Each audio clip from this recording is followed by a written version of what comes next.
Olá, sejam todos bem-vindos a mais uma aula do Regime Especial de Ensino da Escola Benjamin Maranhão. Hoje teremos aula de língua inglesa. Antes da aula começar, o nosso convite de sempre, let's study English. Então, hora agora da gente estudar inglês, revisar o que a gente já aprendeu, aprender coisas novas. Let's go!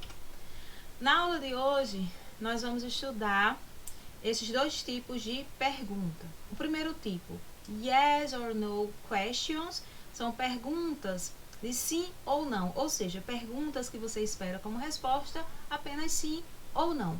O segundo tipo de questão, W8 questions, são as perguntas que elas exigem uma informação a mais como resposta e são elaboradas com a ajuda de palavras que começam com as letras W8. Where, when, what, tá? Então, nós vamos ver a estrutura desses dois tipos de pergunta na aula de hoje. Let's go! Vamos iniciar com o tipo número 1, yes or no question.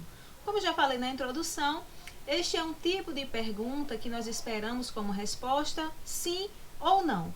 Não há necessidade de uma informação adicional. Se nós fizermos a pergunta, né, e a pessoa a quem a gente perguntou responder sim ou não, pra gente já tá ok, a gente já tem a informação que nós precisamos, tá?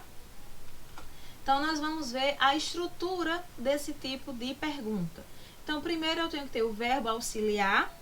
Na maioria dos casos a gente vai ter, por exemplo, do, né, se a pergunta for no presente, does, did, né? Lembra que a gente já estudou did para o passado, do ou does para o presente.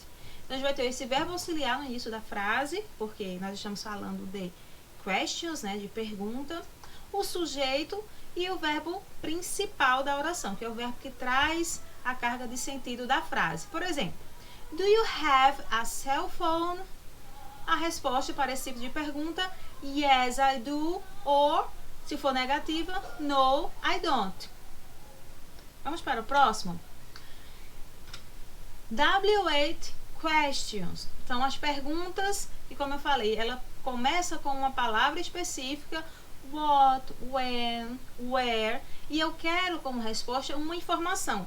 Nesse tipo de pergunta, se alguém responder somente sim ou não, não vai ser suficiente. Eu preciso de uma informação, por exemplo, quando ocorreu tal fato, com quem, onde, né? São as perguntas que exigem mais informações na hora de responder. Então, nesse tipo de pergunta, a gente precisa de uma informação mais completa. Como, quando, onde, com quem, tá? Então, a gente vai ver o significado de algumas palavras que são incluídas nessa lista de W8, que são as palavras que começam com as duas letras W8. Então, eu tenho what, que requer informações sobre algo, né? E aí eu posso ter um variado número de respostas. Which, eu sempre vou usar which quando eu tiver opções, ou uma coisa ou outra, então eu posso usar which. Where, eu quero saber informação sobre um lugar, sobre uma posição, tá?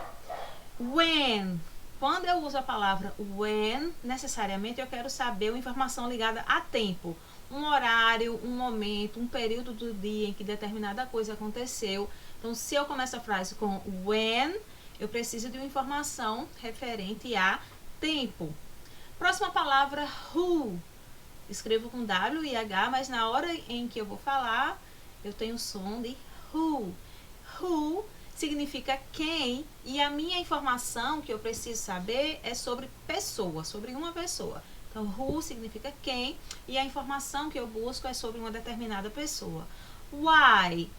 Why, em português, significa porquê, então eu quero saber uma razão, um motivo. Se vocês observaram, as palavras que nós estudamos até agora, como eu falei, todas elas começam com W8.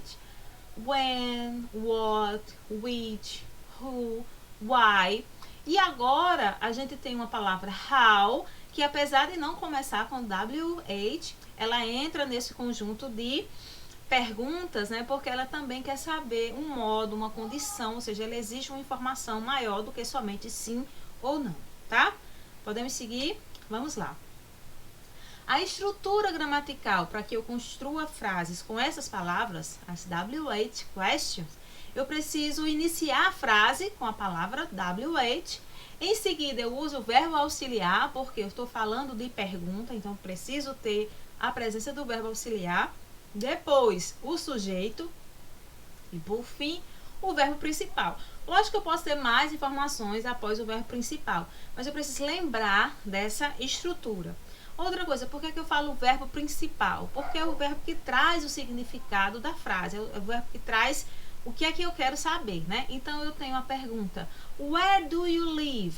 Where, palavra com WH, do, verbo auxiliar, you, o sujeito da frase, live, o verbo principal. Where do you live? Né? Segunda frase. What equipment do you need to play soccer? Que tipo de equipamento você precisa, por exemplo, para jogar futebol? Então tem what e um complemento aí para what, né, explicando o que é que eu quero saber.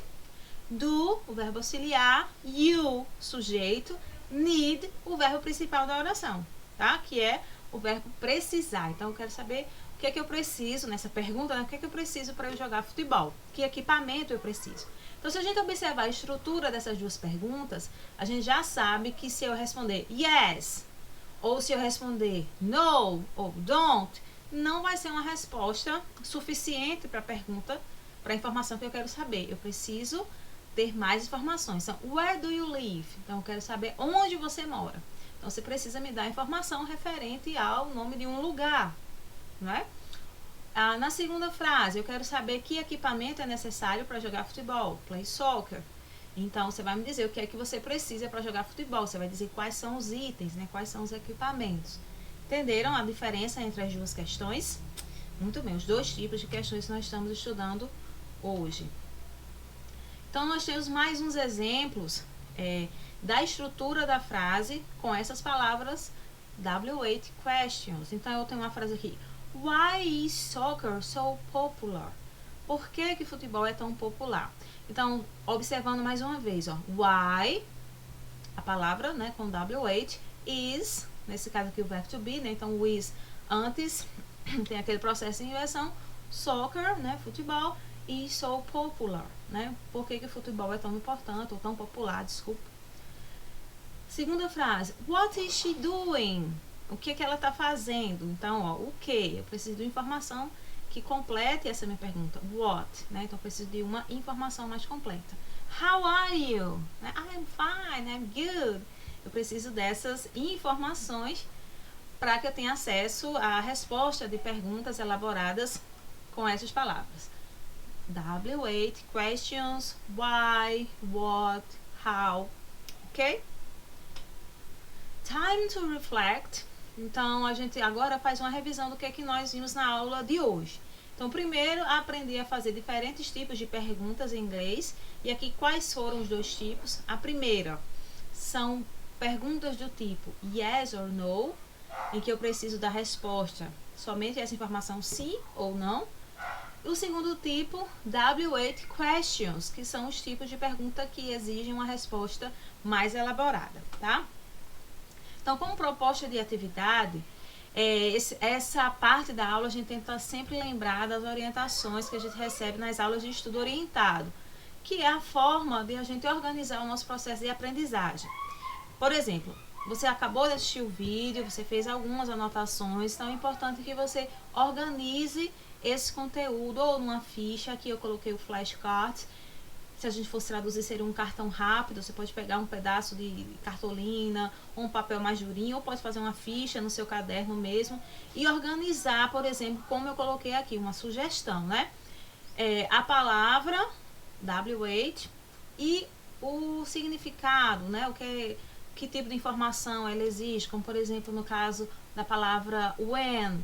Eu sei que se aparecer o when numa frase, eu vou precisar de uma informação sobre horário, eu vou precisar encontrar essa informação referente a horário. Se aparecer a palavra who numa frase interrogativa, eu vou precisar ter informação sobre uma pessoa, quem fez uma determinada ação, por exemplo. Ou você pode fazer um mapa mental, usando frases, criando frases em que você use estas palavras para formar as perguntas, sabe?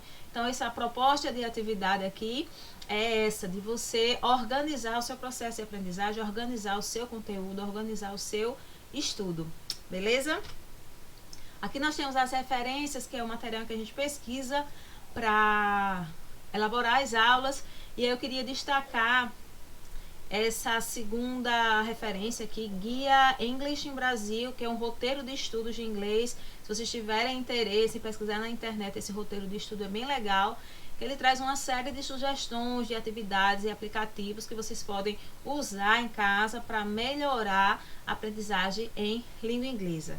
Então, por hoje é só, pessoal. Muito obrigada pela atenção. Até mais.